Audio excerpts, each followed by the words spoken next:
팬데믹, 갑작스러운 실직, 또 기후변화까지. 요즘 들어 세상이 왜 이렇게 불안하고 위험하게만 느껴질까요? 오늘 이 시간 우리 모두가 마주하고 있는 이 사회적 위험이라는 게 대체 뭔지, 그리고 여기에 맞서기 위해 우리가 함께 만들어 온 방패, 사회보장에 대해서 쉽고 깊이 있게 파헤쳐보겠습니다. 그렇죠? 팬데믹 때문에 몇 년을 마스크 쓰고 다녔지. 갑자기 일자리가 사라질까 봐 불안하지. 또 기후위기 뉴스는 매일같이 나오지. 마치 나 혼자서는 도저히 감당할 수 없는 거대한 파도 앞에 딱 서 있는 그런 기분이 들 때가 많아요. 이런 불안감? 도대체 어디서 오는 걸까요? 그리고 우린 여기에 어떻게 맞서야 할까요? 자, 그래서 오늘 우리가 함께 떠나볼 여정은 이렇습니다.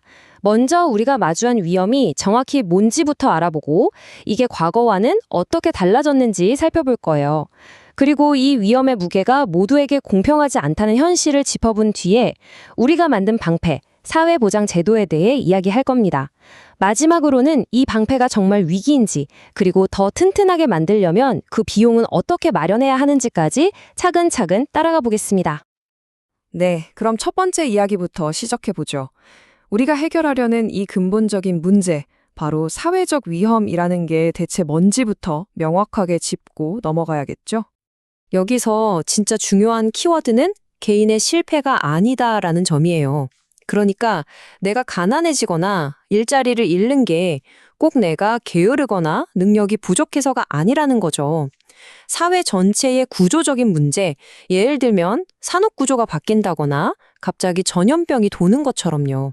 그런 거대한 변화 때문에 생기는 문제라서 이건 우리 모두가 힘을 합쳐서 대응해야만 하는 도전, 바로 그게 사회적 위험의 핵심입니다.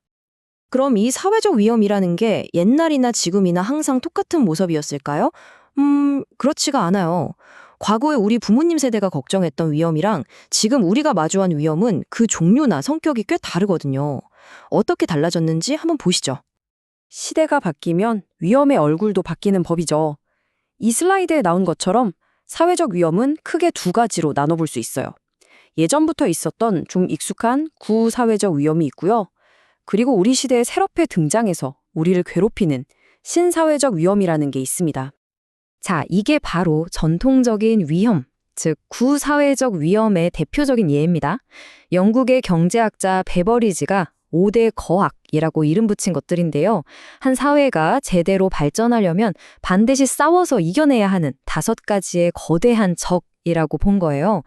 가난, 질병, 배움의 기회가 없는 무지, 비위생적인 환경, 그리고 실업. 이게 바로 복지국가가 처음 만들어질 때 해결하려고 했던 가장 중요한 문제들이었죠.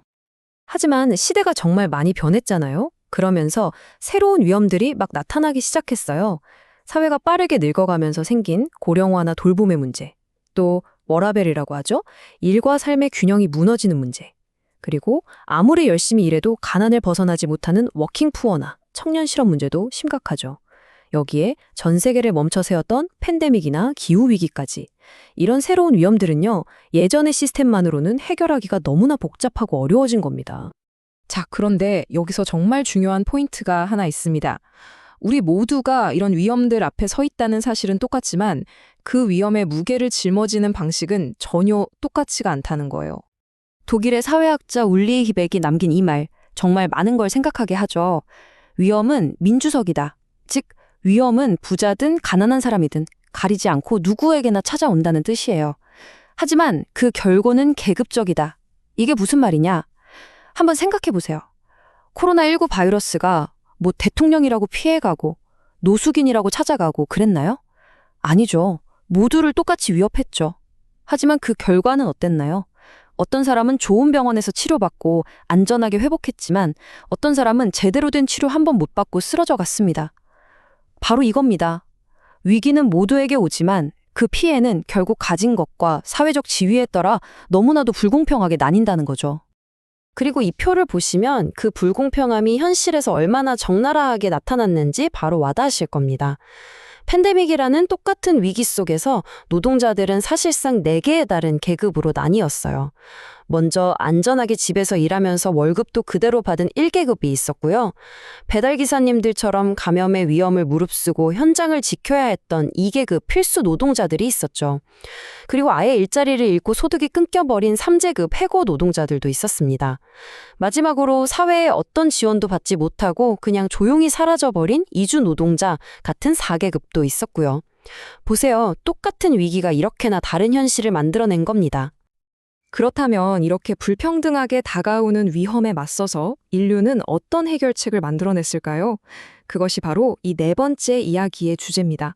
우리 모두의 방패막, 사회보장 제도죠. 사회보장이라고 하면 보통 연금이나 건강보험 이런 걸 떠올리실 텐데 사실 그건 일부고요. 훨씬 더 큰 개념입니다. 이건 우리가 서로를 보호하기 위해서 함께 만든 거대한 집단적 방패막, 하나의 시스템이라고 할 수 있어요. 개인이 혼자서는 도저히 감당할 수 없는 위험을 우리 사회와 국가가 함께 막아주자. 이런 일종의 사회적 약속인 셈이죠.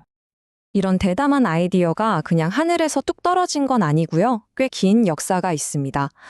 1935년 끔찍한 대공황을 겪던 미국에서 사회보장이라는 용어가 처음으로 법에 등장했고요.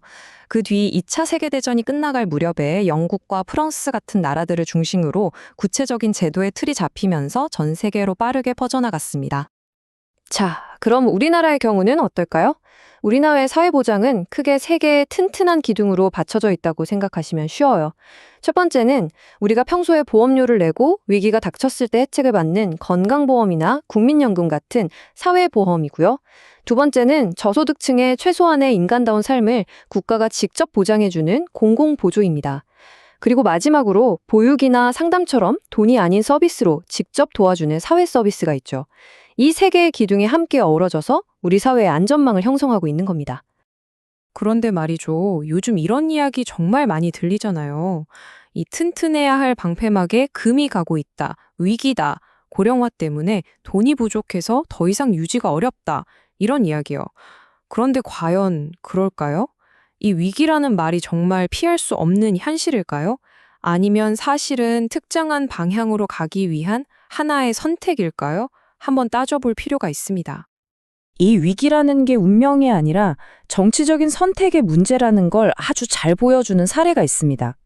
1970년대에 전 세계가 경제 위기를 겪었을 때 영국은 복지는 경제 성장의 짐이 된다고 생각해서 복지 지출을 대폭 삭감하는 길을 택했어요.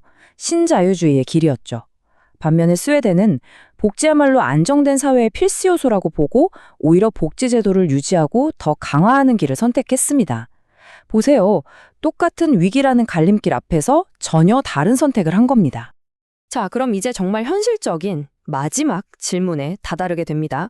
그래요, 우리 모두에게 이 안전이라는 게 필요하고 이 방패를 더 튼튼하게 만들어야 한다는 건 알겠어요. 그럼 그 비용, 그 많은 돈은 대체 어디서 어떻게 마련해야 할까요? 여기에 대해서 한 가지 구체적인 제안이 있는데요. 한번 들어보시죠. 무작정 세금부터 올리자 이게 아니고요. 단계적으로 접근하는 겁니다. 첫 번째 단계는 부유층이나 대기업에 대한 불필요한 세금 감면 혜택을 줄여서 조세 공정성을 확보하는 거예요.